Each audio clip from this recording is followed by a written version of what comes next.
Veja no ICL Notícias, segunda edição. Prazo de 5 dias. Presidente da CPMI do INSS terá que explicar envio de 3 milhões de reais à Igreja Lagoinha envolvida no caso Master.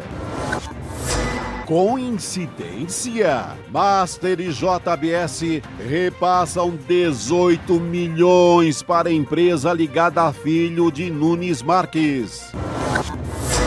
Mal-estar na Casa Branca. Japão oferece ajuda no Estreito de Hormuz, mas premier japonesa escuta a piada de Trump sobre Pearl Harbor. Quem entende melhor de surpresa do que o Japão?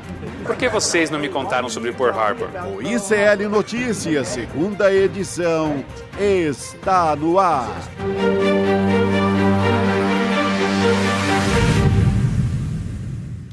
Olá, boa tarde. Seja muito bem-vindo, seja muito bem-vinda. O ICL Notícias, segunda edição, está começando. Estamos ao vivo em todos os nossos canais nesta quinta-feira, dia 19 de março de 2026. Noticiário pegando fogo e a nossa formação em São Paulo já está a postos. Juliano Medeiros, boa tarde para você. Boa tarde, Gabi. Boa tarde, Chico Sá, boa tarde. Pô, que bom, professor. Hoje é quinta-feira, vamos lá. Isso, hoje é dia de Juliano Medeiros, fazendo parte aqui da nossa mesa redonda. Já começo aqui trazendo informação, gente. Começando aqui com tudo, o ministro Flávio Dino deu 5 dias para que o presidente da CPMI do INSS, o senador Carlos Viana, preste esclarecimentos sobre supostas irregularidades na destinação de 3 milhões e 600 mil reais enviados via emendas PIX para a Fundação Oasis, ligada a quem?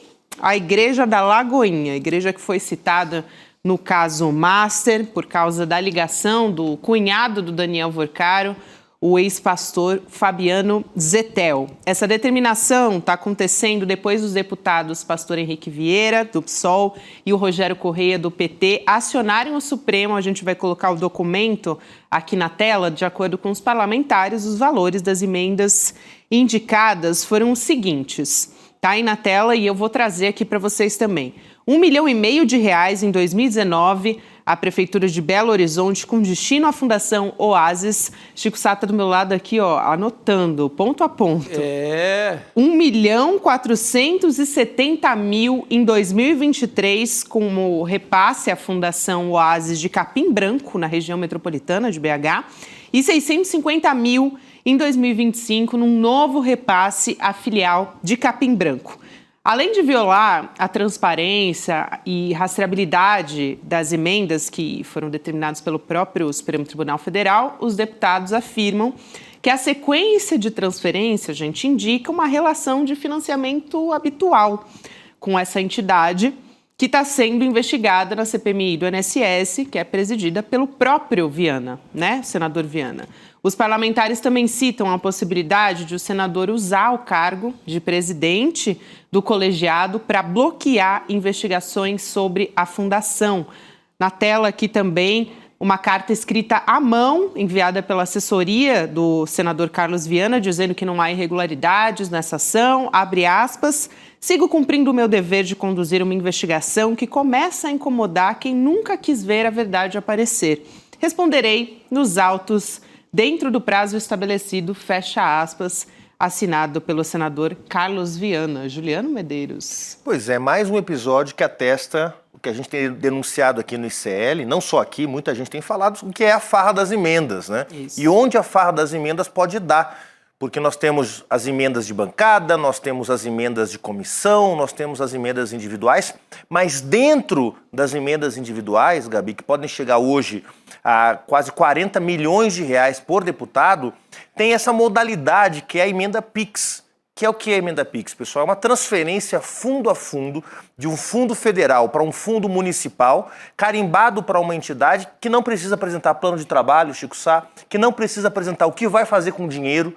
É quase que a continuidade do orçamento secreto que foi criado pelo Bolsonaro e pelo Arthur Lira lá em 2019. Então, o que nós estamos vendo aqui é um esforço do Flávio Dino de jogar a luz sobre o caso. vamos encontrar alguma irregularidade concreta, algum repasse de dinheiro para o Carlos Viana, alguma operação efetivamente ilegal, a gente não sabe. Mas está evidente que fica uma nuvem aí sobre o presidente da CPMI quando se trata de investigar organizações que podem ter contribuído para o esquema de desvios do INSS. Se essa instituição Oasis, ligada à Igreja da Lagoinha, participou de alguma forma do esquema do INSS, da grande estrutura de corrupção que foi desmontada pela Polícia Federal do governo Lula e pelo ministro Lewandowski, vai ficar muito mais difícil de descobrir se o presidente da CPI que está investigando tiver relação com essa entidade, né, Chico? Então, o Flávio Dino não está dizendo que tem irregularidade, mas está atendendo a um pedido de 2 deputados para dar uma olhada. E ao fazer isso, ao dar uma olhada, ele cria já uma espécie de ambiente, de trava de segurança para o Carlos Viana não usar o cargo de presidente da CPMI para blindar essa e outras entidades que possam ter relação com o seu partido ou com o seu bloco político no Congresso, que é o Centrão. Perfeito, professor. O pior é que hoje a igreja foi fechada. Então, que ficou meio parecendo ali uma queima de arquivo. Vamos fechar a igreja. Já haviam fechado a Fintech, que era o banco do Banco da Lagoinha. Não sei porque agora as igrejas resolveram abrir banco. Meio de comunicação, está todo mundo com banco aí. Todo mundo tem um banco. O UOL tem um banco, o Jornal Nacional tem um banco, todo mundo tem banco. Mas igreja ter banco? Fechada também. Rede social também? Fechada. Então, eu creio que pode estar havendo uma limpa geral, uma queima de arquivo. Como eu vou saber agora para onde foi esse dinheiro do presidente da CPMI, do Carlos Viana? Ninguém vai saber mais. Ele, no Roda Viva, segunda-feira, ele tenta dar uma enrolada quando vem uma pergunta de uma telespectadora. Para onde foi esse dinheiro? Aí ele meio que enrola, a gente tem um trabalho nos presídios, a gente visita os evangélicos. Ele deu uma enrolada, mas não prestou conta para onde foi parar esse dinheiro, onde foi parar essa grana, que não é pouca. Então, agora vem essa notícia de fechamento geral da Lagoinha. Podem ter destruído tudo que é prova e adeus para a gente. Aliás, os fiéis foram os primeiros a perceber, né, que eles excluíram as contas da igreja sem dar nenhuma explicação oficial. Tinha o CNPJ, mas eles não conseguiam mais, né, na hora de pagar o dízimo, que isso foi notado na hora do Pix, o dinheiro não... Exatamente. Agora, seguidores eu nunca fiéis. tinha ouvido falar disso, Gabi, assim, honestamente... Bom, tem religiões que entram em crise, a história está cheia de exemplos, né, Chico Sá? Tem religiões que são perseguidas. Sim. Eu nunca vi uma igreja se autofechar. Também não. Como é que veja, fechar a igreja, e não foi só que lacrou a sede da igreja, estamos com os cultos suspensos por 15 dias. Aparentemente, fechou o negócio, fechou a lojinha. Fechou. Não tem mais a igreja, não tem mais rede social, não tem mais o banco onde as pessoas pagavam o dízimo. É assim que esses caras lidam com a fé das pessoas. Olha que loucura, gente. E o fiel que realmente acreditava, ia no culto, para se sentir bem, não tem mais igreja, Os que acabou. já pagaram pelo tal reino do céu. Que coisa. Você pagou ali em suaves prestações, e agora? Sumiu quem te prometeu o céu? Primeira vez que eu vejo. Bando de picareta, né? Pelo amor de Deus. É isso, gente. Mas essa história, desde que apareceu, né, lá no começo, Chico Sá, todo mundo aqui do ICL, a gente comentava, né, que tinha muita coisa aí por trás. Agora essa história, ela ganha novos contornos ou, na verdade, apagamento total desses contornos. É muita queima. Teve o próprio sicário. O próprio sicário que teria tirado a própria vida. Não vi mais falar disso. Agora é fechada a igreja, é fechada a fintech da igreja, todo mundo desaparece, quem não está preso está desaparecido. Exatamente. Eu quero trazer um outro assunto aqui com vocês, o nosso convidado também está chegando. Antes eu vou trazer a notícia. O presidente Lula disse que o aumento no preço dos combustíveis no Brasil aconteceu porque está cheio de gente que gosta de tirar proveito da desgraça. Uma declaração que acontece em meio a essas tensões com os caminhoneiros, uma possibilidade de fazer greve ou não. Vamos ouvir o trecho dessa fala do presidente Lula, a gente já volta a conversar. Vamos lá. Aqui no Brasil, nós tomamos uma decisão de inventar PIS e COFINS e de fazer uma outra subvenção para não deixar o preço do combustível chegar. Mas quando as pessoas não prestam, não tem jeito. Por que o álcool aumentou se o álcool não é feito de petróleo? Por que a gasolina aumentou se nós somos autossuficientes? É porque está cheio de gente no nosso meio que gosta de tirar proveito da desgraça. Aliás, já temos aqui pronta a nossa pergunta da enquete, que já vai aparecer para você. É sobre esse assunto que você vai votar aí no nosso chat. Você que está nos acompanhando pelo YouTube, já fique sabendo que a pergunta é a seguinte para a sua participação. A alta dos combustíveis pode prejudicar o governo? Então você vota aí, a gente vem conversando diariamente aqui no N2 a respeito disso.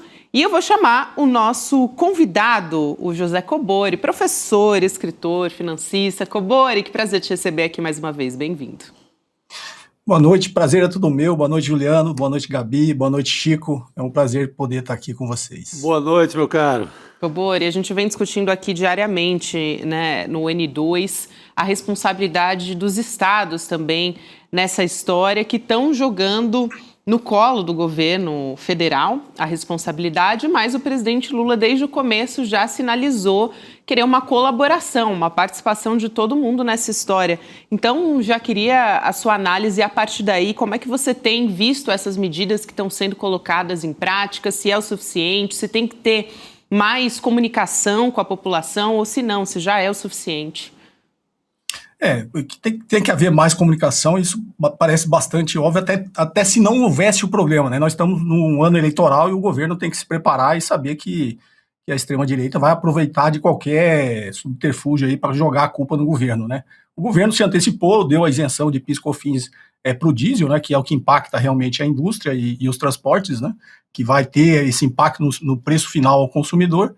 E o Brasil, e taxou também a exportação de petróleo, né? Só uma correção, a gente fez um erro estratégico lá atrás, né? Quando a gente começou a privatizar várias áreas do petróleo, né? Porque antes da Petrobras a gente tinha o chamado do poço ao posto, né? Então a gente dominava toda a cadeia, desde a extração do petróleo até a distribuição no posto de gasolina. E nós acabamos por privatizar a distribuição e os postos, a maioria dos postos de gasolina. Isso agora vai trazer um grande impacto, porque isso é uma área estratégica, né? E isso vai ficar bastante claro agora. Mas, por óbvio, né, os setores da sociedade, da elite econômica, da classe dominante, estão se aproveitando desse momento, primeiro para ganhar dinheiro realmente, né? Aumentar o preço da gasolina sem ter tido nenhum impacto ainda no nosso mercado interno, essa guerra que está acontecendo lá no Golfo Pérsico, e eles tirarem proveito econômico disso e também aliado a um proveito eleitoral, né, para jogar essa culpa do aumento do preço dos combustíveis para o governo federal, né? Professor Cobori, boa tarde, prazer falar contigo. Bom, os impactos de uma crise de preços nos combustíveis no Brasil, seja ele motivado por algum impacto geopolítico, seja ele motivado por uma operação política de sabotagem, que é o mais provável que a gente está vendo, né, pode ter muito impacto no cenário brasileiro, né? E você mencionou um aspecto que eu acho muito importante, que é o processo de desmanche de estruturas fundamentais do controle da produção de combustíveis no Brasil, refinarias, BR distribuidora e outras, né? A gente está diante agora da iminência de uma greve, da possibilidade de uma greve de caminhoneiros, né?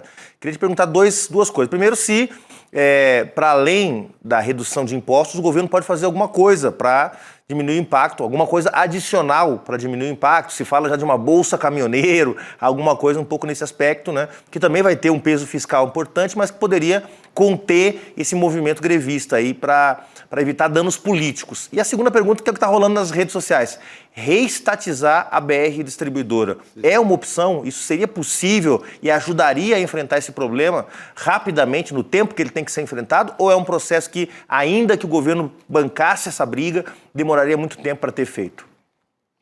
O efeito ele vai levar um tempo, mas acho que a sinalização política, né, do desenvolvimento do país, da estratégia do país, é bem claro, não só a Petrobras como a Eletrobras, né? A gente fez o erro, não um erro estratégico, eu acho que foi um entreguismo mesmo, né, do governo passado de privatizar a Eletrobras.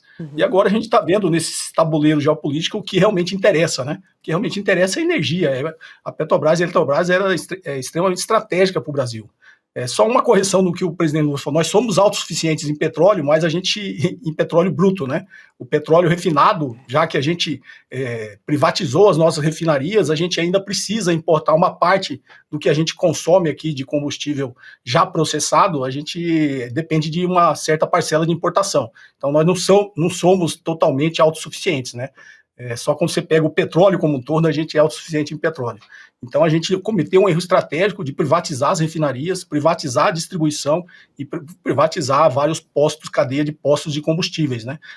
Enquanto isso estava 100% na mão da Petrobras, a gente já poderia estar numa situação muito mais confortável agora, até para enfrentar esse cenário geopolítico que se apresenta aí como um desafio não só para o Brasil, mas para todos os países do mundo, né? Então, eu acredito que não só nesse ano eleitoral, mas se tudo correr bem, né, a gente não mudar a estratégia do país, né, não deixar que a extrema-direita volte ao país, é extremamente urgente que o Brasil, estrategicamente, reestatize tudo que privatizou na cadeia do petróleo e, se possível, também reestatizar a Eletrobras, até porque era uma promessa, né, do presidente Lula na campanha passada de reestatizar a Eletrobras. Isso vai fazer uma grande diferença lá na frente também, porque é uma das fontes de energia que, com certeza, se o império estadunidense ainda continuar nessa sanha dele de agressão ao resto do mundo, inclusive aos seus aliados, eles vão, de alguma forma, também atacar as outras fontes de energia. Eu acho que o governo agora tem um trunfo na mão, inclusive para colocar em programa de governo, não é, professor? Porque você tem não é uma desculpa... usar a geopolítica como desculpa. Está aí, está começando a ficar didático assim, para as pessoas, estão vendo porque estão pagando mais caro. Você tem a FUP, já está numa campanha boa, forte, você tem também o Zeca Disseu e alguns parlamentares formando uma frente também parlamentar pela estatização. Então, começa a ganhar força. Mas eu queria te perguntar... por uma coisa mais urgente, professor, só um governador até agora, o governador do Piauí, o Rafael Fontinelli, topou a reduzir o ICMS. O governo tem na mão, o Ministério da Fazenda tem na mão algum trunfo para convencer esses governadores? Ou todo mundo já renegociou dívida, está todo mundo já renegociado? O governo federal tem algum trunfo econômico nessa hora, professor? Eu acho que, prolongando esse conflito lá no Golfo Pérsico, o governo federal, de alguma forma, vai ter que achar uma saída de tentar negociar com os governos estaduais, já que os impostos federais, ele já tomou a sua ação e ele deveria agora negociar o ICMS, que é o que, na realidade, impacta mais o preço final do combustível, né? Mas é um grande desafio, porque nós estamos num ano eleitoral e os governos contrários ao governo federal não vão ter interesse nenhum em fazer essa negociação com o governo federal, né?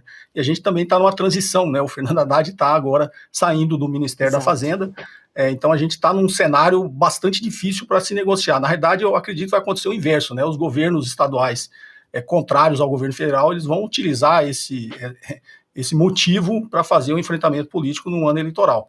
Mas o governo federal não pode deixar de tentar negociar isso. Eu acho que ele tem instrumentos, apesar de, como você falou, já renegociou a dívida, mas tentar fazer algum tipo de negociação e protelar esse problema lá para frente, né? Nem que ele abra mão de algum tipo de arrecadação via o que já foi negociado com as dívidas dos estados. Perfeito. Professor, eu queria trazer algumas informações aqui também sobre a guerra no Irã, levando o barril de petróleo a superar hoje os $115, uma alta que acompanha o avanço dessas ofensivas. Israel lançou ataques contra a maior reserva de gás natural do Irã, que retalhou bombardeando o principal depósito de energia do Catar, um dos maiores do mundo também. Mísseis e drones ainda foram lançados contra refinarias na Arábia Saudita, Emirados Árabes e Kuwait. Essas são as informações que a gente tem aqui. E também, professor, o tensionamento desse conflito, disparada do petróleo, levaram agora os países da OTAN, acho que isso é muito importante, e o Cobori tem falado muito a respeito disso, né? Tem feito uma avaliação do cenário internacional. Agora os países da OTAN e o Japão enviaram forças para a liberação do Estreito de Hormuz, porque no começo os aliados dos Estados Unidos tinham rejeitado, né, a proposta para ajudar o Donald Trump na região. Até depois veio o Trump, tinha dado aquela declaração, né, os Estados Unidos não precisam de ninguém. Enfim, hoje houve um comunicado conjunto. Reino Unido, França, Alemanha, Itália, Holanda e Japão se declararam prontos para se juntar a esses esforços para liberar o estreito. E aí a premier japonesa, a Sanae Takaichi, se encontrou com o Trump na Casa Branca. Ela disse que só o Trump poderia alcançar a paz no mundo. Só que ela ouviu, gente, uma piada, se é que dá para se chamar de piada, né? Um absurdo, sobre Pearl Harbor.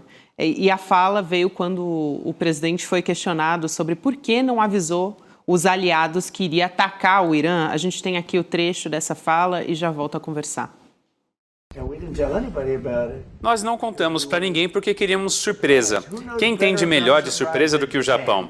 Por que vocês não me contaram sobre Pearl Harbor? Ok? Certo? Agora, vocês acreditam em surpresa. Acho que muito mais do que nós.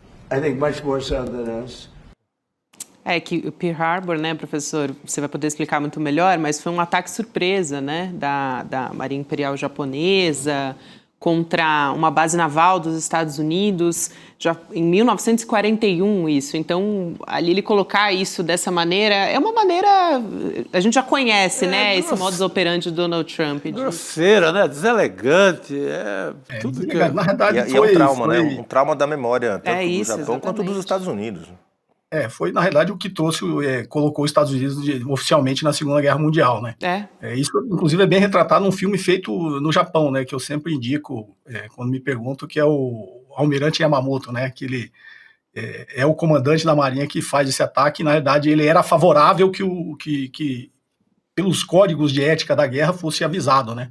E depois que ele atacou, ele descobriu que realmente o governo não tinha avisado.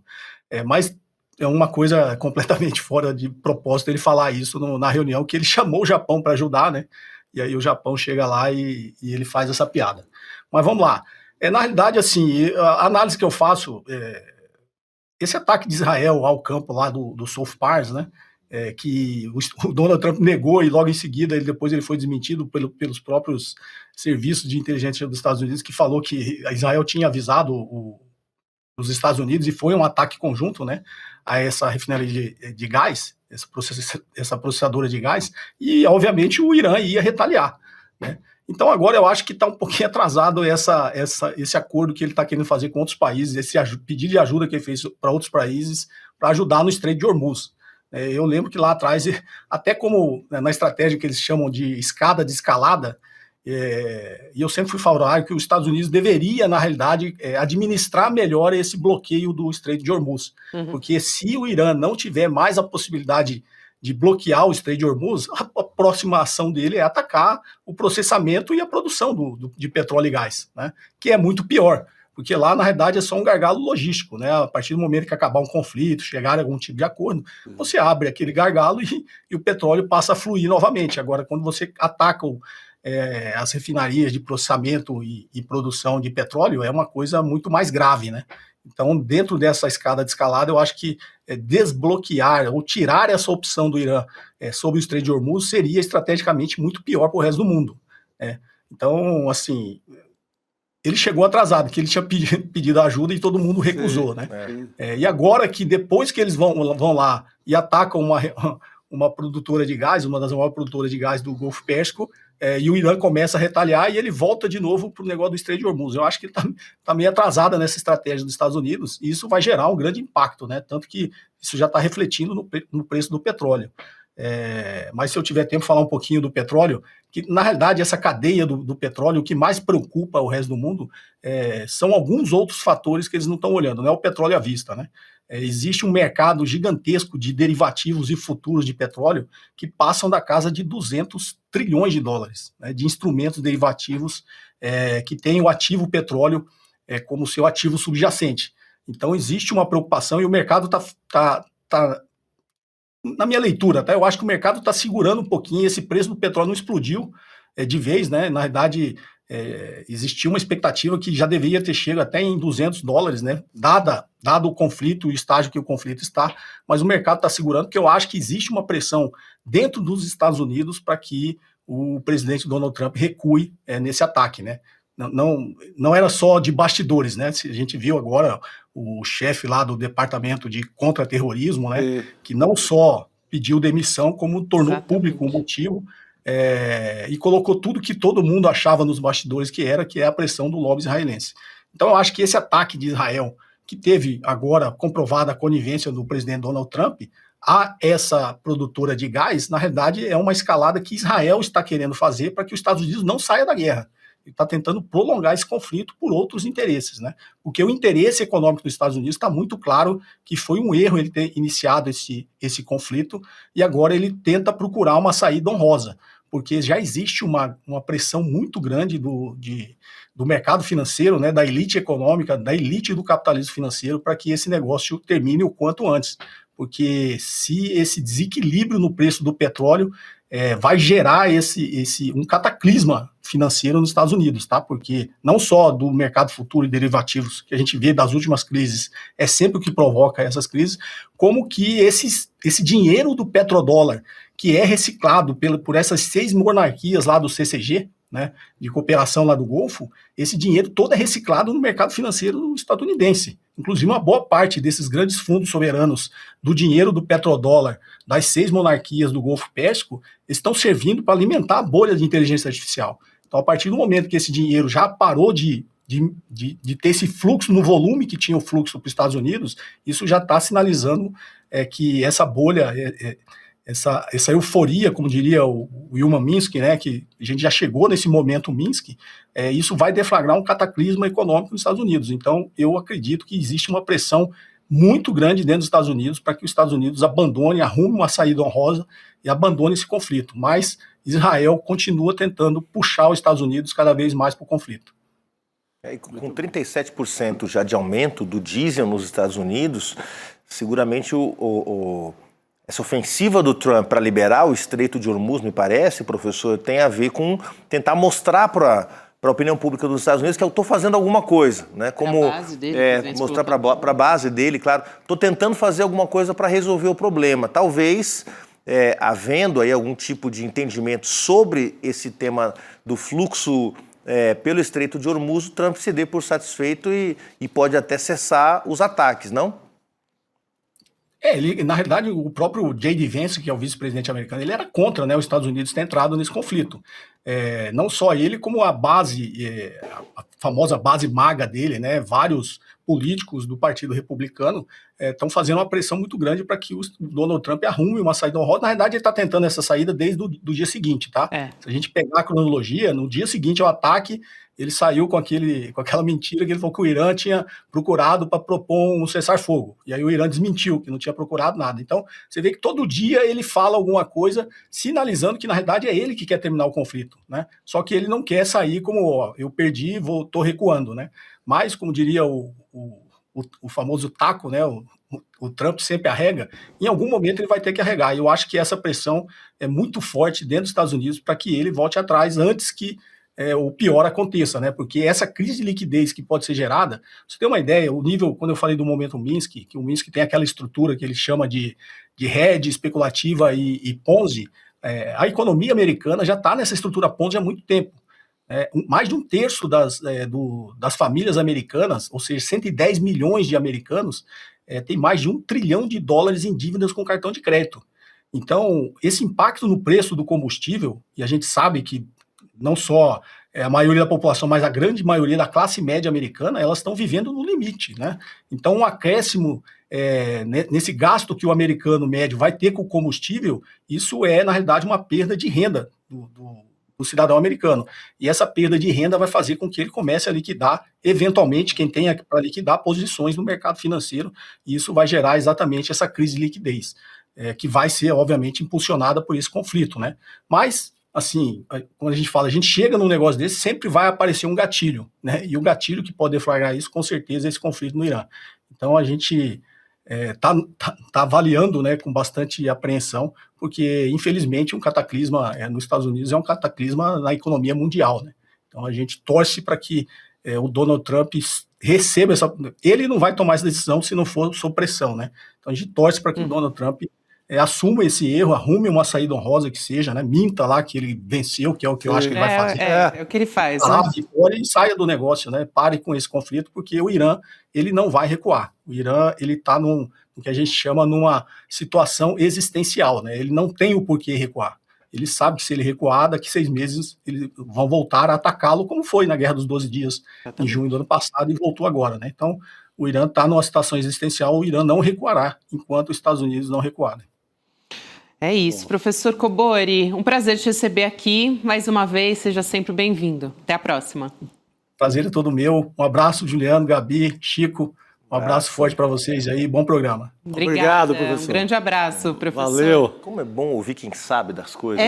Quem sabe... A gente tem muitos... sabe e sabe transmitir, né? Tem muitos convidados aqui que são analistas, que são realmente de altíssimo nível, mas ter o Cobori aqui realmente... É um luxo. É um luxo. Um grande privilégio. E temos aqui a sua presença, também foi um luxo. Muito obrigado, mas você tem um luxo muito maior para me substituir agora. Aqui. Só luxo, a turma do Ataíde Patrese, tudo luxo. Tá faltando só o microfone dourado, mas os mais novos não entenderão isso. Muito bom, Rodrigo. Microfone dourado do Ataíde Patrese. Exatamente. Verdadeiro luxo. Um verdadeiro luxo. Verdadeiro luxo. Bom ter você aqui junto com a gente. Eu quero aproveitar que você está se aprumando aqui, chegando, né, para sentar na nossa mesa redonda, para convidar o pessoal para seguir a nossa página no YouTube, para curtir, para ativar o sininho para você receber a notificação que a nossa programação está começando. É uma maneira de você receber o nosso noticiário diariamente e também de apoiar nosso jornalismo independente aqui no Série Notícias, né? Muito importante, e essa eu acho que é a maneira mais simples de todo mundo poder nos apoiar, que é apoiar o nosso noticiário diariamente. Para que a gente volte com força total todo dia. Ainda mais nesse ano, né, Chico? Esse ano é um ano não é decisivo. brincadeira. Esse ano não é para amadores, não. Esse ano é enfrentamento total. O Tom Jobim que falava que o Brasil não é para amadores, né? Mas o mundo não é para os amadores. Né? Isso que ele nem imaginava o que viria, né, Rodrigo? Não sabia, naquela época. Ele não fazia ideia. Na Rua Nascimento Silva, 107, ele não sabia. Foi feliz, hein? Não pegou rede social. Não pegou, Que Brasil sorte não do é para maestro. amadores. É isso aí. Gente, agora há pouco conversávamos com o professor José Cobori, só para avisar que nossa enquete está no ar aí, hein? A alta dos combustíveis pode prejudicar o governo? 86, até por enquanto, 86 agora, por cento está oscilando aqui, dizendo que sim, 13 dizendo que não, 12 dizendo que não, tá dando uma oscilada, mas o pessoal aqui falando, agora há pouco a gente falava sobre essa ofensiva, né, sobre essas medidas do governo, e o próprio Cobori também falando sobre essa importância de conversar com a sociedade, com a população, para entender quais medidas estão sendo colocadas. Entender esse princípio aí que ele falou, né, do governo ter o domínio inteiro da cadeia, do poço ao posto. O governo tem esse domínio de toda a cadeia econômica. Se não tiver, vai depender da refinaria que o Bolsonaro entregou para os árabes lá na Bahia, da Rosa Camarão, que é a refinaria do Rio Grande do Norte, que o Bolsonaro também entregou. Então, o governo passado fez tudo para desmantelar uma cadeia que favorecia o povo brasileiro. O governo passado vendeu a Eletrobras, que é um crime, né? É um crime. Se tem um crime gigante, que eu acho que é o maior crime da pátria de todos os tempos, que é a venda da Vale do Rio Doce... Pelo valor ridículo de menos de 6 meses de faturamento. 6 meses você vende o subsolo praticamente do país, você entrega, né? Entregaram. Mas essa das refinarias do Bolsonaro também é criminosa, juntando com a Eletrobras, que o Paulo Guedes, junto com o Bolsonaro, vendem, né? Isso é... E a BR distribuidora. Né? Ele falou sobre isso, sobre reestatizar. E a BR, sim, a BR é fundamental. Tem que reestatizar a BR distribuidora. Acontece, a gente tem a impressão, né? Eu estava outro dia conversando com uma pessoa, nos anos 50, teve toda aquela mobilização, petróleo é nosso, tinha um discurso nacionalista, que não era só da esquerda, né? Tinha gente até da direita brasileira. E militares. Militares. Sensatos que sabiam que um país só se desenvolve se ele tem o domínio das suas riquezas. Tá fora de moda isso. Tá fora de moda, Fora gente. de moda? Nós estamos vendo que quem sobrevive no mundo é quem controla as suas riquezas e controla agora as redes sociais, mas também as suas riquezas minerais. É China, né? É Rússia, Coreia do Norte, que todo mundo zombava lá do Kim Jong-un, vê se Israel ameaça a Coreia do Norte. Pois é, em ascensão agora, Vietnã. Agora, nesse momento parece até que está meio difuso isso, né? Não tem uma energia assim, vamos reestatizar a BR distribuidora? Metade do Brasil fala, pra quê? Não, que bobagem, não, isso é posto de gasolina. Bobagem? Vai na hora de encher o tanque, você vai ver se é bobagem. Na hora de uma crise dessa que a gente vê como setores estratégicos têm que estar ou na mão ou administrados direta e indiretamente pelo Estado brasileiro. É o que vai acontecer aqui em São Paulo. Nós temos uma catástrofe para chegar, que é da água aqui em São Paulo. Tarcísio de Freitas vende um bem público, simplesmente a água. Ele entrega a água do Estado de São Paulo para fundos de investimento, porque não estão entregando mais sequer para alguém que já trabalhava com água, já era distribuidor. Não, estão vendendo para os Nelson Tanures da vida. Em todas as áreas, né, Chico? Educação. Estão vendendo para fundos de investimento.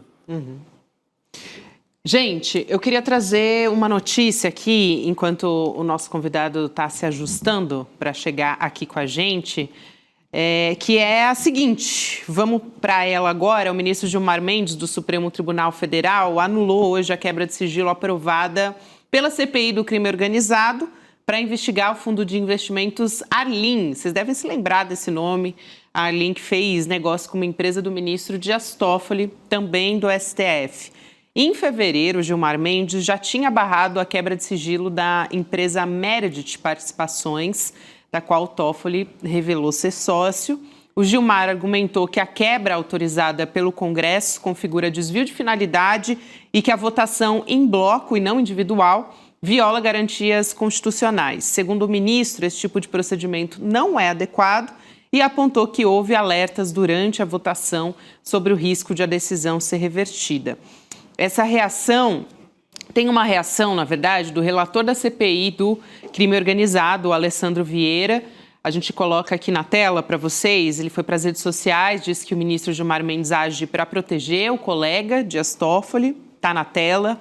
Abre aspas. Infelizmente, não é surpresa. Ainda ontem alertei no plenário do Senado para essa ação articulada por alguns ministros com o objetivo expresso de travar investigações e garantir a impunidade de poderosos.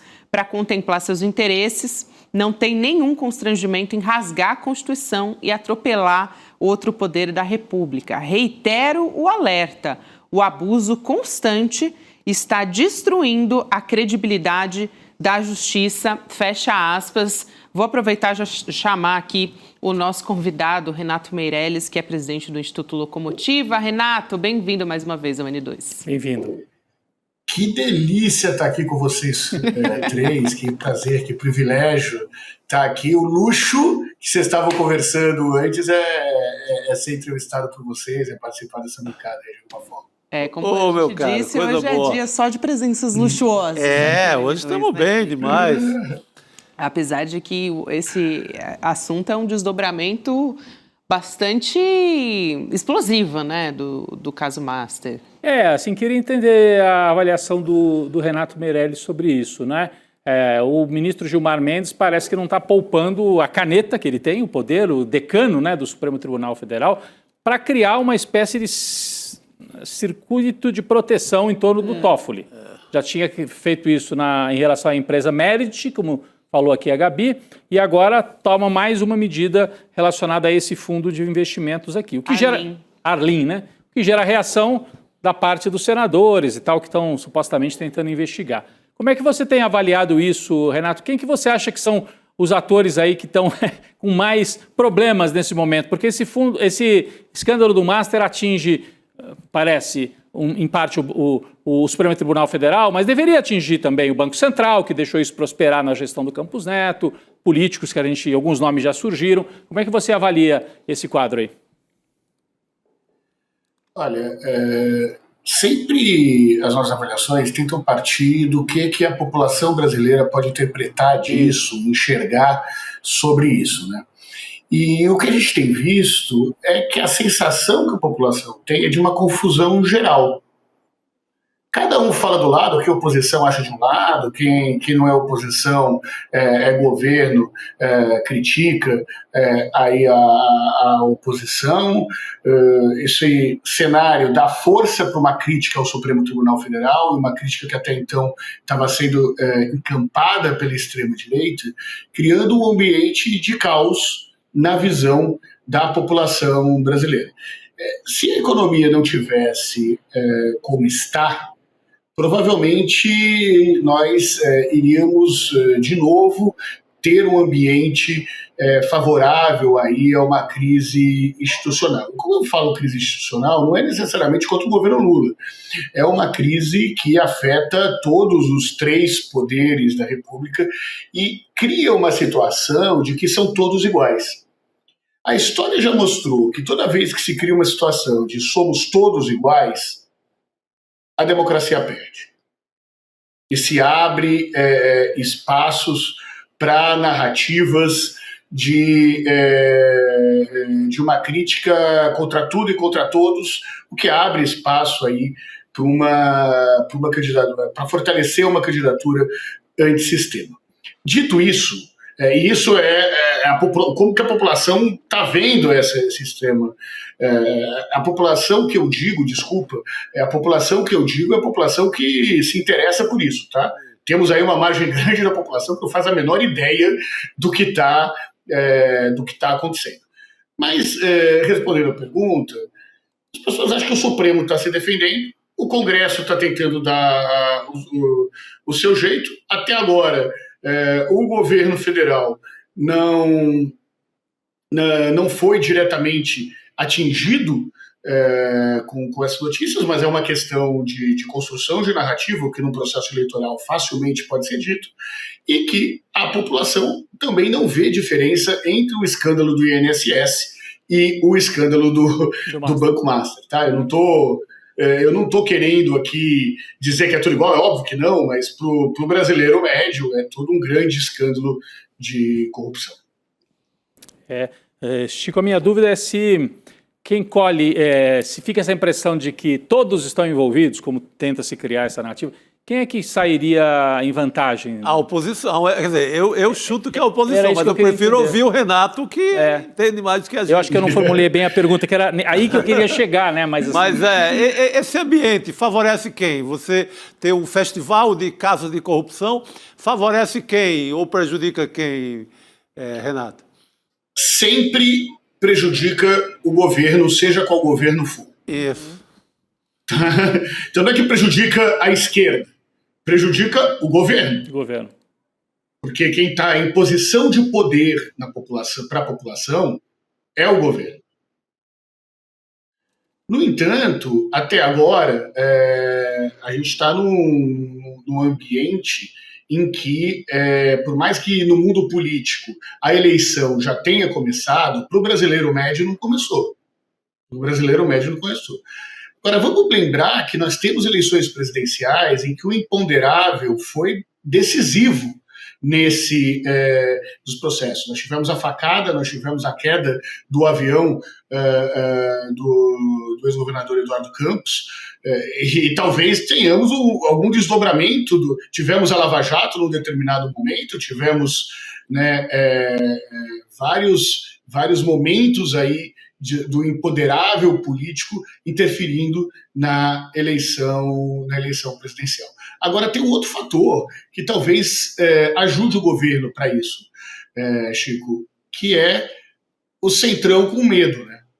O centrão com medo prejudica menos o governo. O centrão com medo é mais favorável a apoiar, por exemplo, a pauta do fim da jornada 6x1. O centrão com medo deixam as coisas mais delicadas. Mas aí não é mais o pesquisador falando, é o analista político dividindo uma opinião com vocês de que, o centrão com medo é melhor do que o centrão empoderado para aprovar as pautas do governo. Muito bom.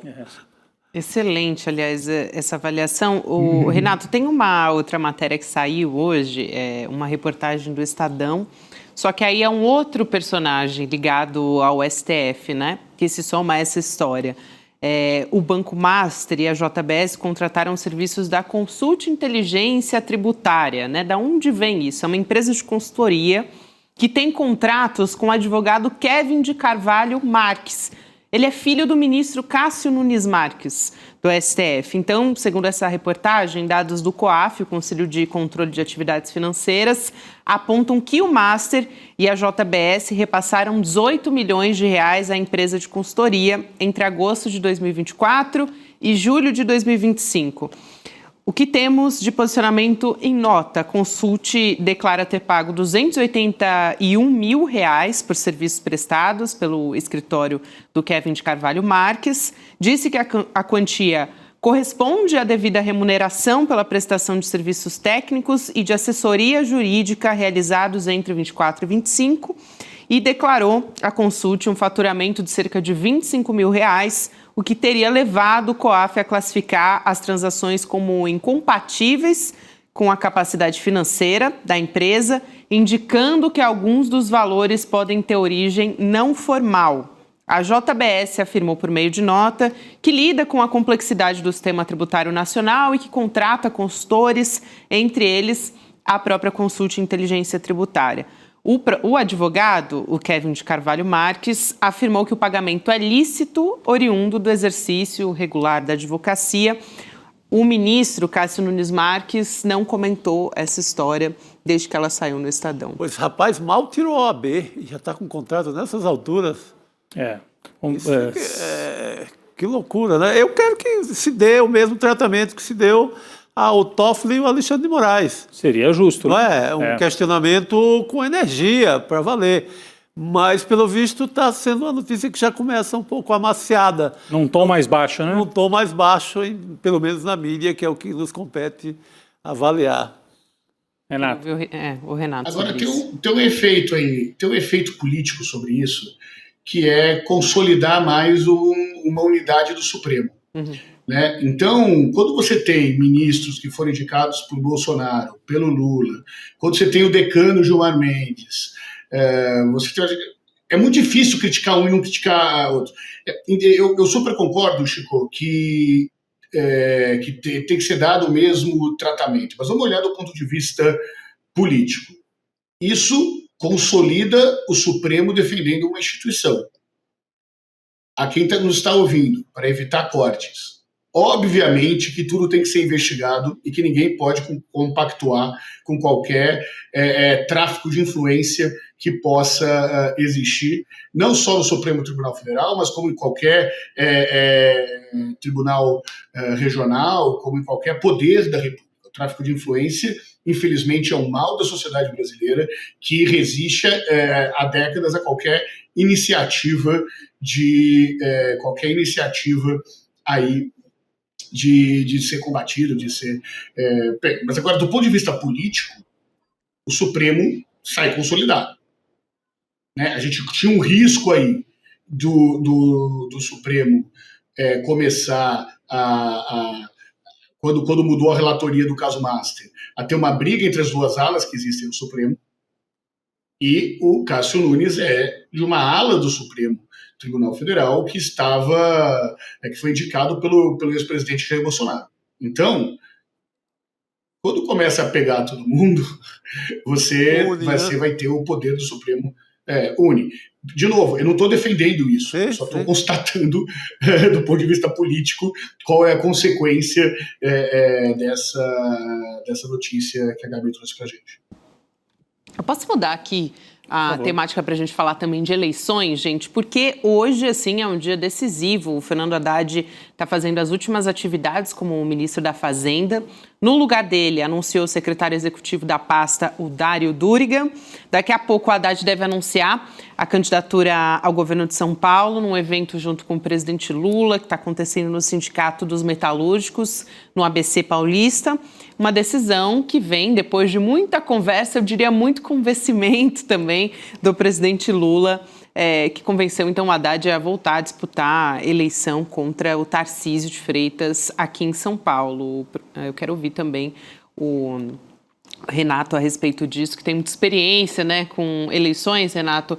principalmente porque é um cenário duro em São Paulo, mas que vai ampliar de uma certa maneira, né? O presidente Lula sabe que São Paulo é um lugar decisivo, precisa de alguém da confiança dele, não só nessa posição, mas também para disputar o Senado, né? Eu achei curioso lançar a candidatura no Sindicato dos Metalúrgicos do ABC, que já é o lugar, vamos dizer assim, é onde já está ganho o jogo, né? Assim, é a casa do Lula, né? É onde o Lula se criou, é onde o Lula também, quando voltou da prisão em Curitiba, deu a primeira entrevista, é onde o Lula fez as manifestações importantes dele. Então, o Haddad se lançar ali, não sei a simbologia que pode ter em torno disso, como estratégia eleitoral, não sei se enfim, acho que eles não estão ainda na fase eleitoral, está no pré, né? Então, de consolidação do Haddad como um herdeiro, vai ali para o simbolismo dos sindicatos metalúrgicos. Achei só curioso esse lugar para se lançar, que é daqui a pouco, né, Renato, que vai acontecer no ABC.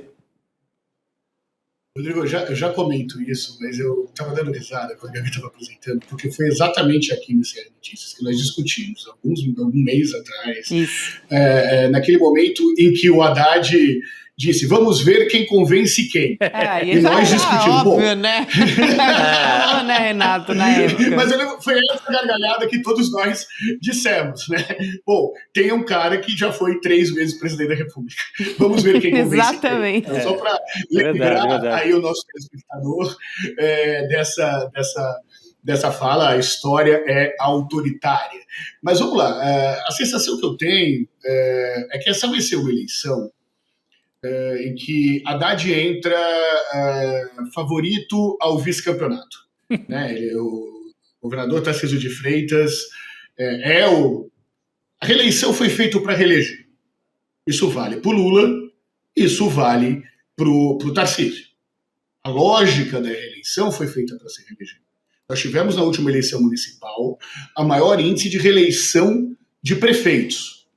Prefeitos que são uma forma... Essa é uma base importante na eleição de qualquer governador. Então, por que a candidatura do Haddad no primeiro momento? Porque o Lula precisa de um palanque forte se ele tiver menos votos, uma diferença de votos entre ele e Flávio Bolsonaro maior do que foi entre ele e Bolsonaro aqui, ele pode perder a eleição. E o Haddad é o nome mais forte do PT depois do Lula. Então, essa é a primeira questão. E por que o sindicato?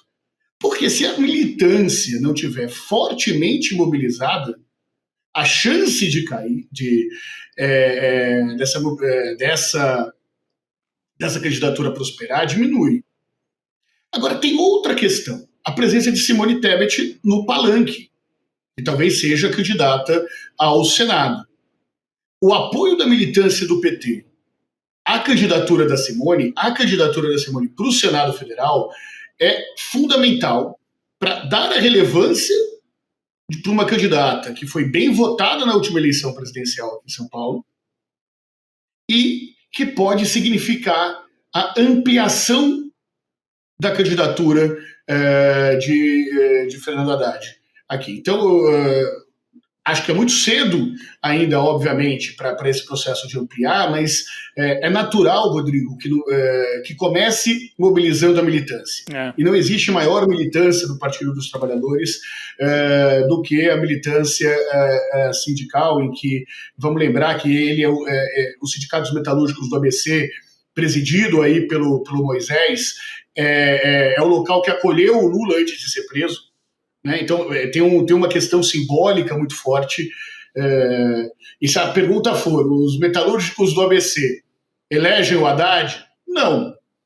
Sem os metalúrgicos do ABC, o Haddad será eleito? Não. Então, comece por lá esse lançamento para organizar o Partido dos Trabalhadores de São Paulo, que está precisando ser reorganizado. Sinto que Haddad foi para o sacrifício, mas não teria muito jeito para... ele é, sim, importante. Só uma coisa, Gabi, desculpa, eu sei que eu estou me estendendo, mas que talvez quem não seja da política eleitoral tenha uma dificuldade de entender. Quem faz campanha são os candidatos a deputado. e ter uma candidatura forte ao governo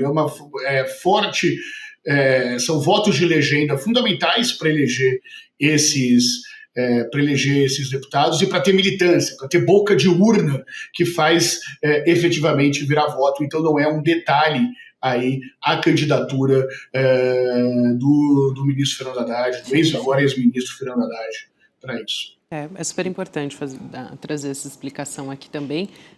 Não é só em São Paulo que a gente tem movimentação, e nem no PT também. Tem que falar aqui sobre o Paraná também. Porque, gente, uma situação de idas e vindas com o Bolsonaro que o Sérgio Moro vive, né? Agora ele selou de novo uma aproximação, aquela coisa, né? Depende da conveniência, porque o Sérgio Moro, hoje senador, né? Decidiu deixar o União Brasil, se filiou ao PL. Se alguém tinha alguma dúvida, né? De que lado ele estava, ele se filiou ao PL para concorrer ao governo do Paraná. Recebeu um apoio formal do clã, né?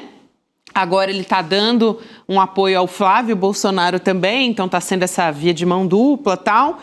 Só que o Sérgio Moro, nunca vamos nos esquecer disso, né? Da maneira como ele saiu do governo do Jair Bolsonaro. Sim. Foi atirando, porque estava acusando o Bolsonaro de interferir na Polícia Federal para ajudar o 01. Então, assim, não dá para perder isso de vista. Foi a partir desse momento que eles se distanciaram, trocaram farpas, né, um contra o outro, e agora está aí de novo todo mundo apertando a mão do outro, né? Enfim, a extrema-direita, de alguma maneira, se unindo para tentar eleger o Sérgio Moro lá no Paraná.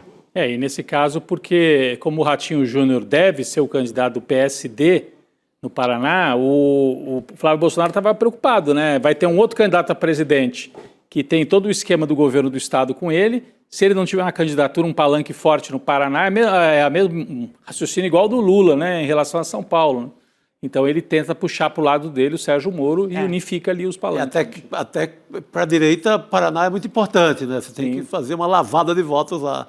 É o que eles pretendem, né? E o Sérgio Moro faz esse reencontro, né? Essas idas e vindas. Se a gente lembrar o que a família Bolsonaro já falou sobre o Sérgio Moro, naquele momento em que ele sai do Ministério da Justiça, eles, né, chamam de traidor, daí para baixo, né? Depois ele já havia se reconciliado na campanha de 22. Ele já vai orientar, está ali ao lado do Bolsonaro nos debates. Nos debates, né? Fica ali na primeira fila dos debates para tentar constranger o Lula, etc. E agora vão estar juntos de novo. É o Flávio Bolsonaro tentando organizar os palanques dele, né? Do ponto de vista dele, acho que funciona bem, parece, né, Renato? Olha, de um lado, sim, do ponto de vista de ter uma candidatura bastante competitiva, uma candidatura que lidera as pesquisas no Paraná. Sérgio Moro lidera as pesquisas ao governador do Paraná, mas eu queria trazer mais um ponto para a nossa análise. A gente conversou agora há pouco que esse ambiente de crise institucional depõe contra aí o governo, ou seja, cria um ambiente contrário ao governo, seja qual governo for. Por outro lado, vamos dizer assim, esse samba de eu amo ou odeio entre a família Bolsonaro e Sérgio Moro traz um outro efeito. Traz o efeito de que são todos iguais. Os políticos são todos iguais. E a candidatura de Flávio Bolsonaro, que podia crescer como anti-establishment, como anti-sistema, por ser uma candidatura de oposição, perde força quando se mostra aí ao lado de Sérgio Moro, quando esqueçam tudo que eu falei. Isso a política aceita tudo, a política só não aceita a traição. E os dois se traíram nesse momento.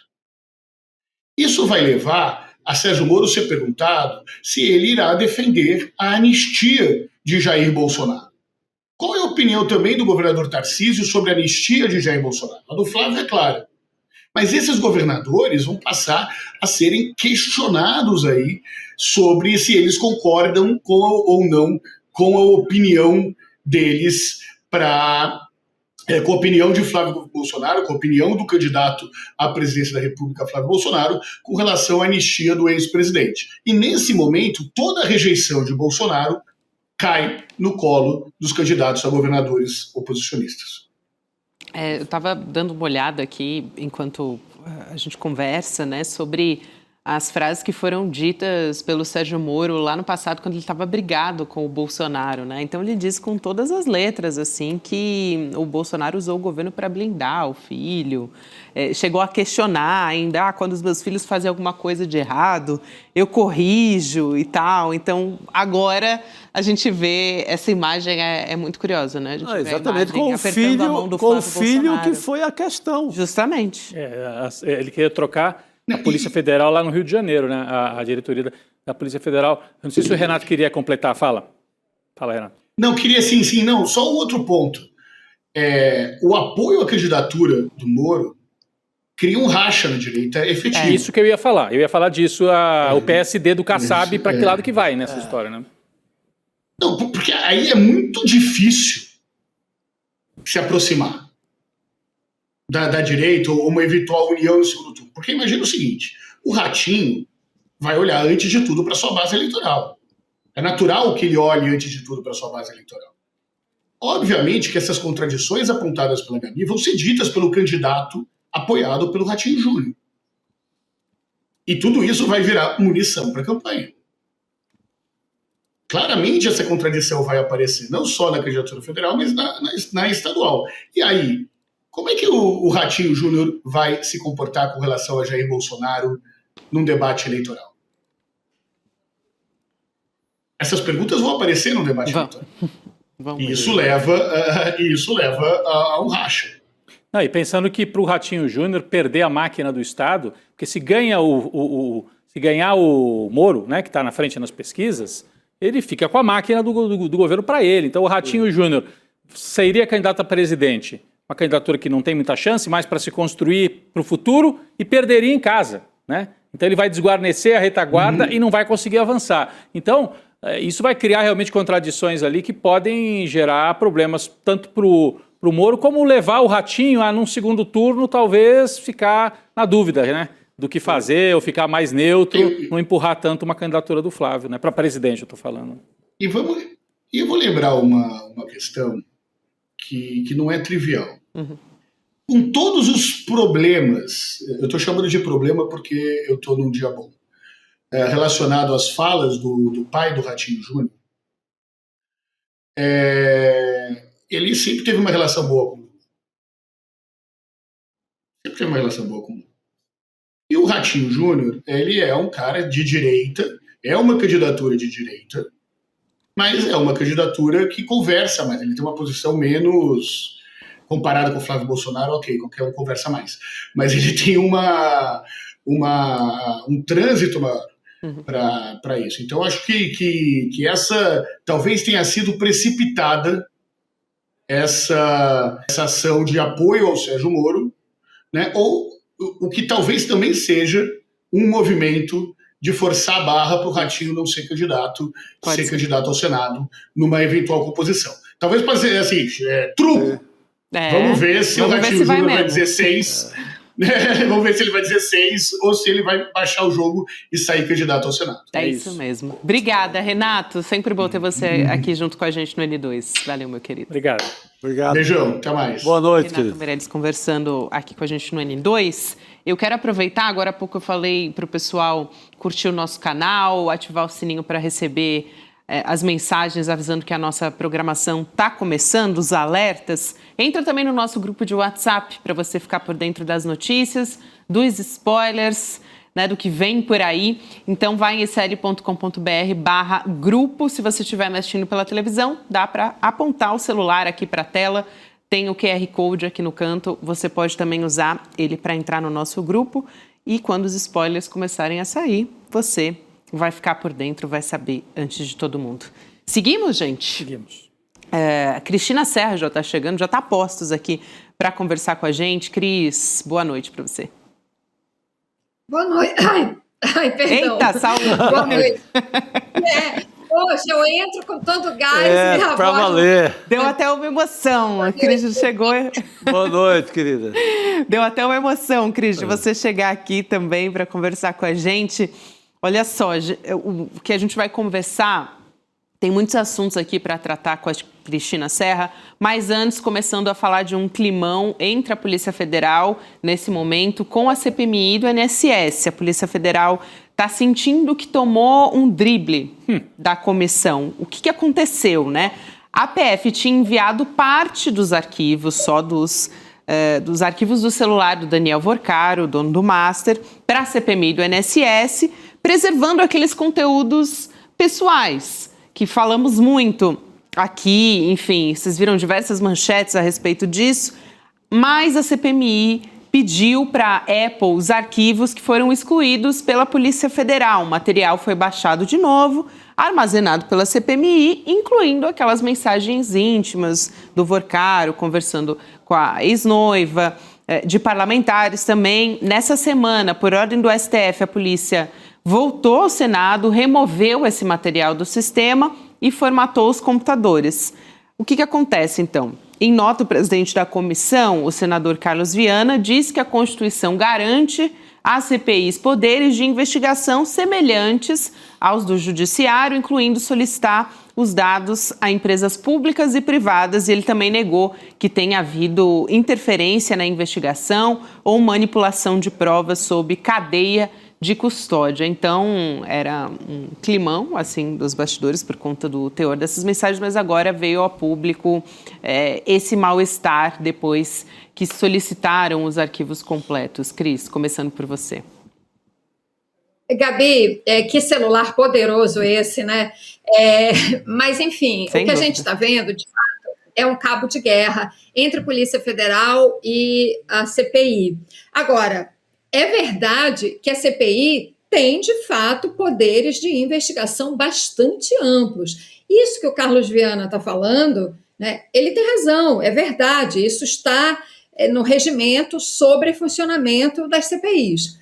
A Polícia Federal, por outro lado, né, estou tentando aqui enxergar o tabuleiro completo. A Polícia Federal, também em função até daquele vazamento anterior, com as conversas íntimas e tudo mais, está mostrando um cuidado para que não vire, né, um festival de vazamentos novamente, com situações íntimas, constrangedoras, enfim. Agora, o que a gente está vendo aí? E eu acho que aí isso é dentro de uma análise, tá, que eu faço de como as CPIs vêm sendo, nos últimos anos, elas vêm, de uma certa maneira, se degradando, sabe? As CPIs, elas se prestam, muitas vezes, à chantagem política, né? O cargo de presidente e de relator de uma CPI é muito poder na mão desses parlamentares, porque são eles que conduzem as reuniões para aprovação de requerimentos. Vai chamar fulano, vai chamar Beltrano, não vai chamar. E dependendo das informações que eles têm em mãos, né, sobretudo o conteúdo de um vazamento, né, tão explosivo quanto essas informações que estão no celular do Vorcaro, e isso pode ser usado, sim, como instrumento de chantagem. Então, para ficar claro, a CPI, de fato, tem poderes de investigação que dão a ela o acesso às informações sobre tudo o que está sendo investigado. Agora, a análise política, isso pode ser, sim, mal usado, né? Isso pode ser, sim, um instrumento de chantagem, como a gente já viu em outras CPIs, isso já aconteceu, né? Então, o cuidado também da Polícia Federal. Me parece, para encerrar, que o árbitro dessa questão vai acabar sendo o André Mendonça, que é o relator ministro do STF, que está encarregado dessa questão, né? Acho que em algum momento a Polícia Federal talvez acione ele e ele diga alguma coisa. Não sei, a gente tem que ver como é que esse jogo vai se desdobrar, né? Mas é isso que está acontecendo, disputa de poder sobre a investigação, porque é um poder muito grande, né, sobre várias pessoas implicadas nesse escândalo. Isso pode ser usado, né, de uma maneira, de fato, muito indevida, né, que inclusive pode conspurcar o próprio funcionamento da CPI, né? A CPI, só para encerrar, ela era, historicamente, um instrumento das minorias quando há alguma coisa, uma suspeita muito poderosa, uma suspeita muito grande sobre algum esquema, né, de corrupção, enfim, alguma irregularidade, e aí então você aciona o mecanismo da CPI para investigar quando as instituições de investigação não fazem o seu trabalho. Não me parece que seja o caso do escândalo Forcaro. A Polícia Federal está fazendo o seu trabalho, né? E a CPI pode se prestar, sim, a um grande tumulto em torno desse caso. Muita manipulação e tudo mais, né? Você é contra o funcionamento da CPI? Eu não sou contra o funcionamento das CPIs, eu estou falando genericamente. A questão é que a gente tem visto, nos últimos anos, muitas CPIs que se prestam, como eu disse, à chantagem, a tumultuar o quadro político. Então, eu acho que assim, a gente, tem que analisar caso a caso e, de fato, uma CPI conduzida por Carlos Viana, sinceramente, não espero grande coisa. Eu preferia que ele estivesse explicando as emendas, os repasses para a Igreja da Lagoinha. Exatamente. Diz que só vai se pronunciar nos autos, né? 3.600.000 reais. A igreja já fechou, então vai ficar por isso mesmo. Não, acho que essa que ele mandou, a que fechou foi...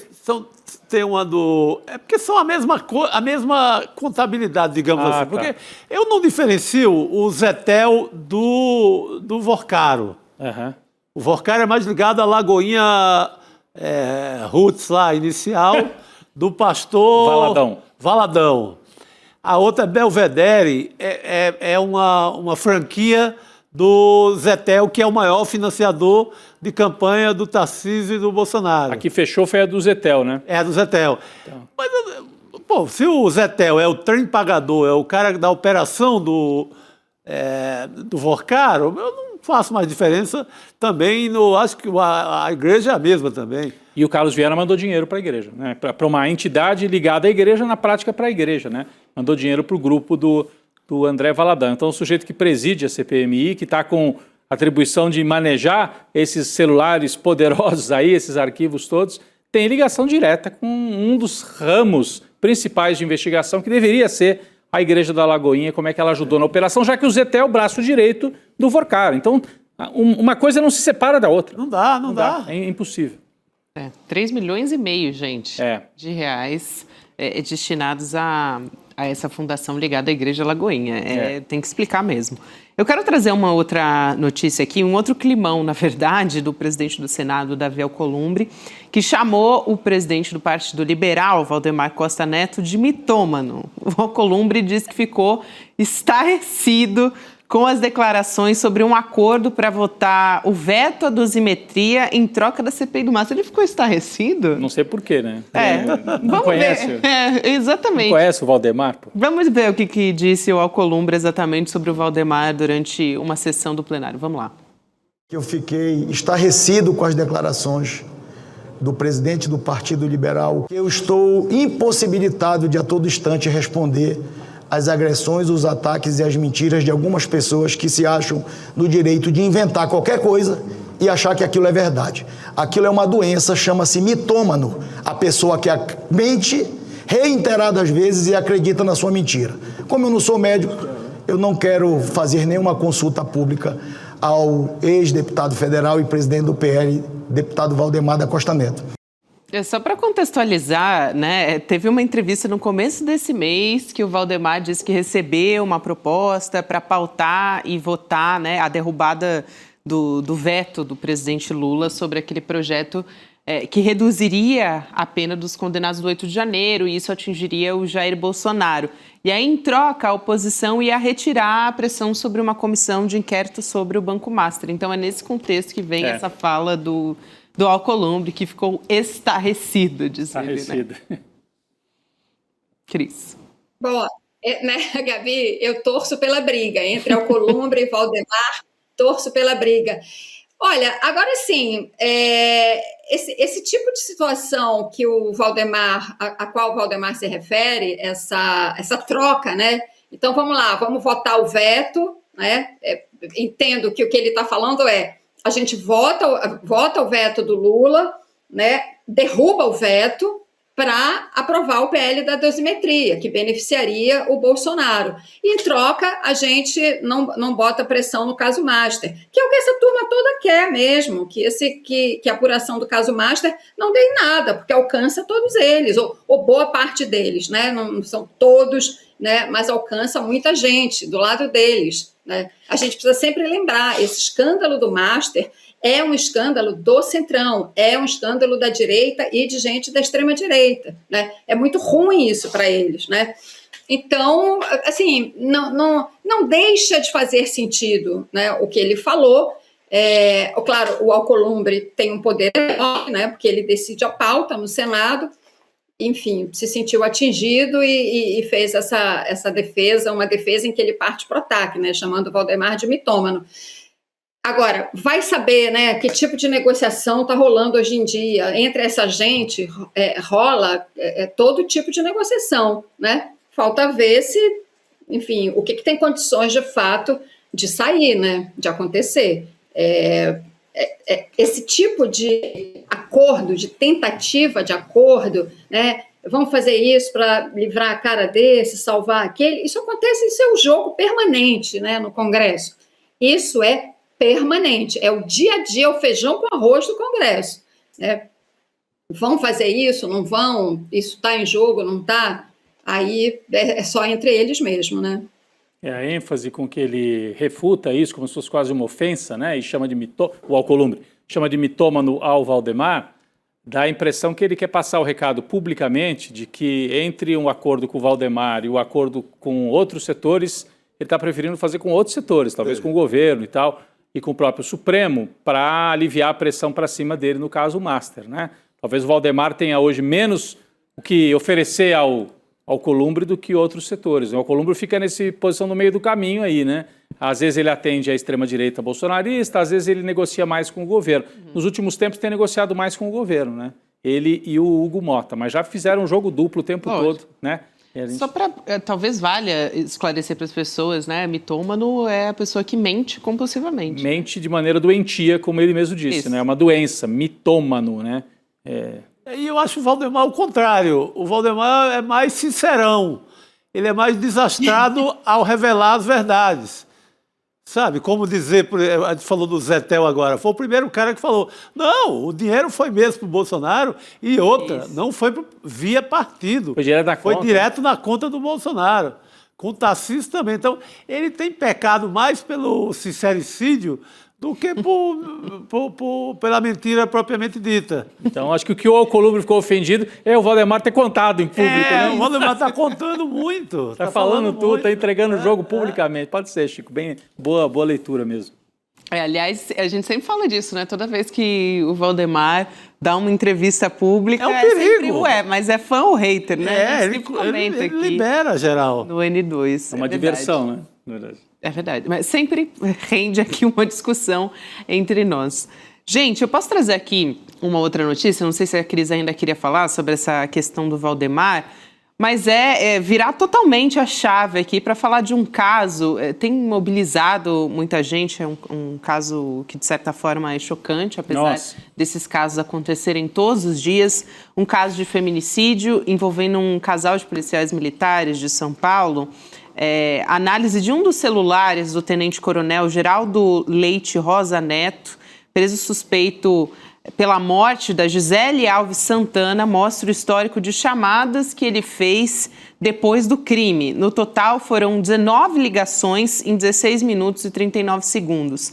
E entre os destinatários, isso é importante, das ligações, estava o desembargador Marco Antônio Pinheiro Machado Kogan, do TJ de São Paulo, que esteve no apartamento depois do telefonema. A defesa do desembargador diz que ele foi chamado ao apartamento como amigo do tenente-coronel. O Geraldo Leite Rosa Neto é o primeiro oficial da PM do estado de São Paulo preso por feminicídio desde a criação da lei. O policial chegou no presídio, a gente vai ver aqui as imagens, sem algemas, e foi abraçado por um colega de farda. Dá para ver as imagens daqui a pouquinho, elas vão estar aqui na tela para vocês poderem conferir também. Esse que a gente está vendo aqui, a chegada, né, do carro, e a pessoa ela consegue, né, que está filmando esse momento, aí ó, ela coloca o celular ali na grade, na chegada desse momento, e depois aparece o policial que não está algemado, né, ele é acusado de um crime de feminicídio, e depois ele é abraçado por um colega que está de farda, gente. ali nos fundos. É, recebido com festa ali, né? É um negócio impressionante, né? Pelo amor de Deus.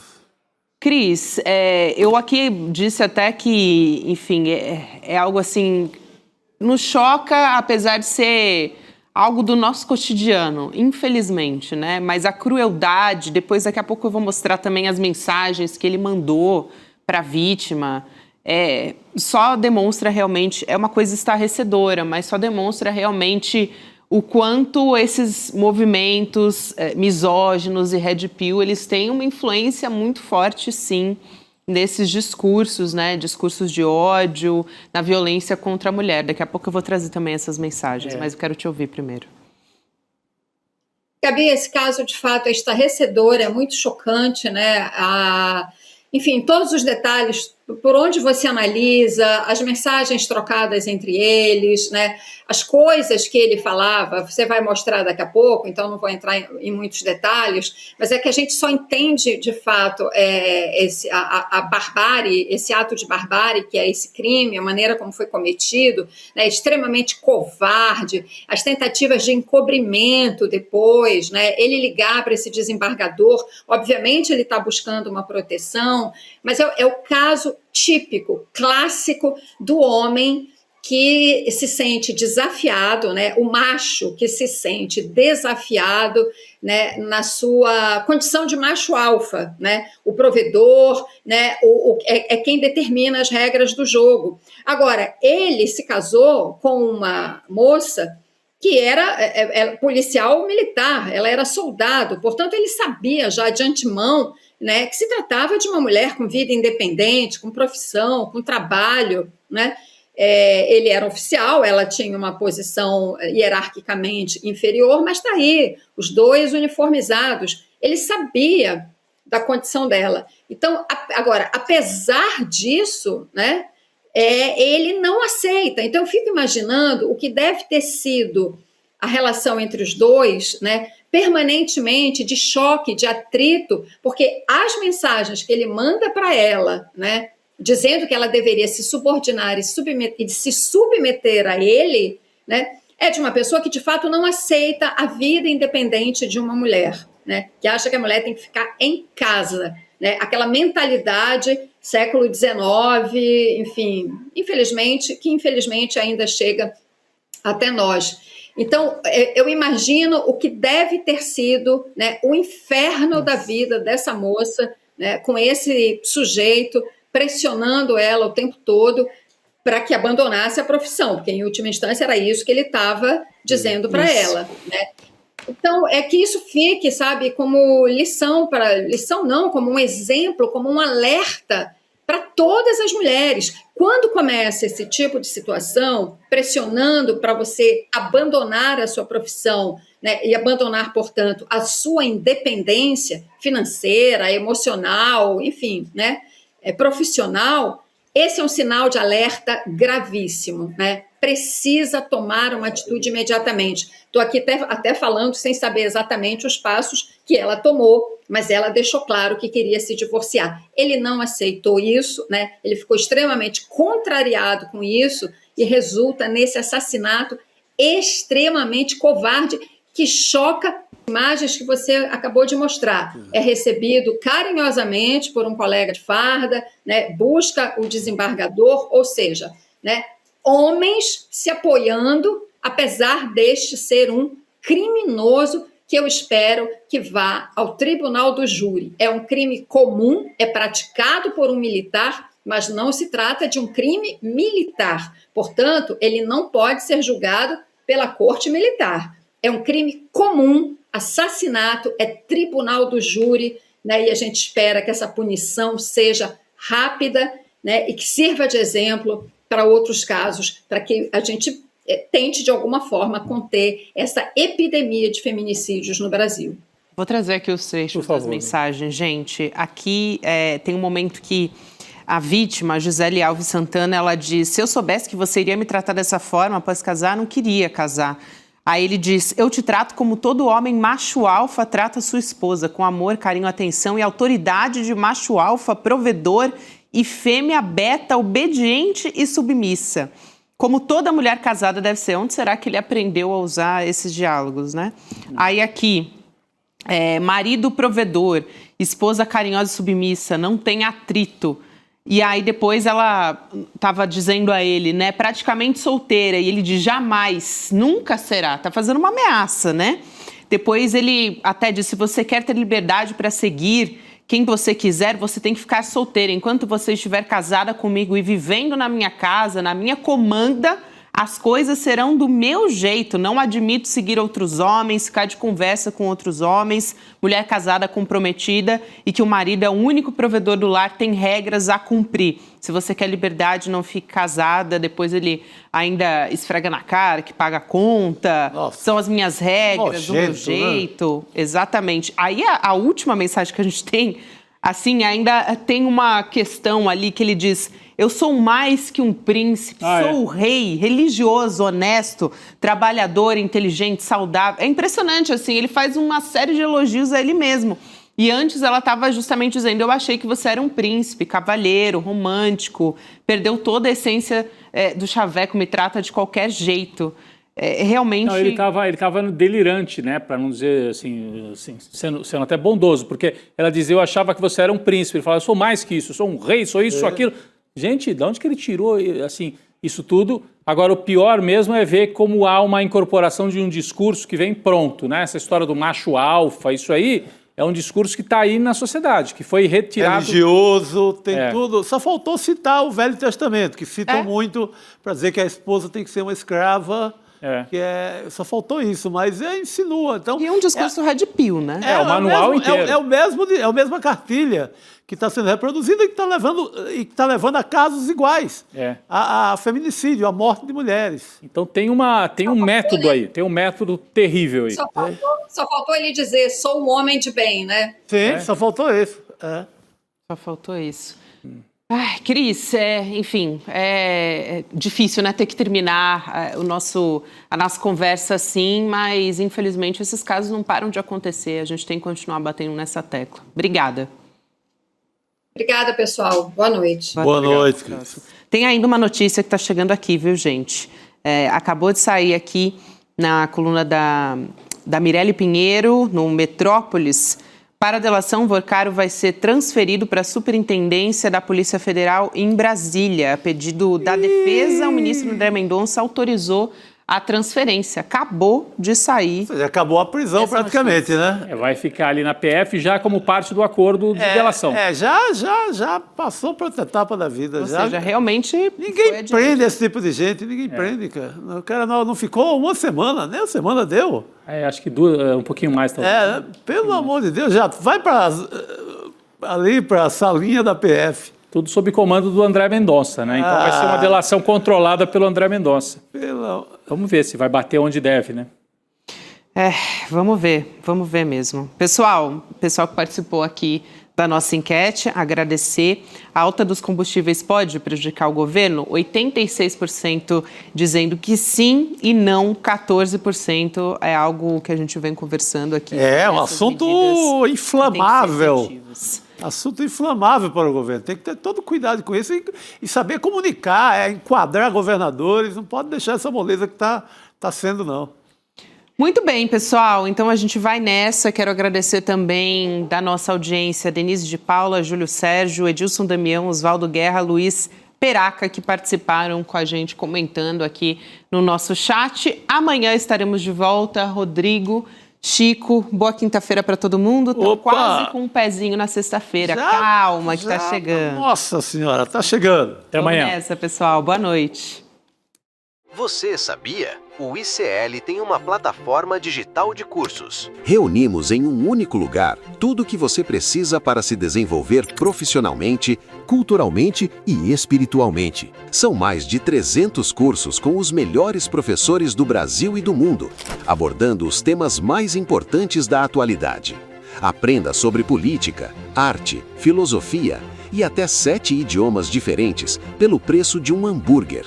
E tem mais. Além dos nossos cursos, nosso espaço conta com mais de 250 documentários, e-books exclusivos, clube de descontos e o melhor de tudo, a própria rede social, um espaço livre de censura, onde você poderá conhecer e trocar experiências com as pessoas que fazem do ICL a maior comunidade progressista do país. A revolução começa no senso crítico e a liberdade se dá pelo conhecimento. Faça parte hoje mesmo.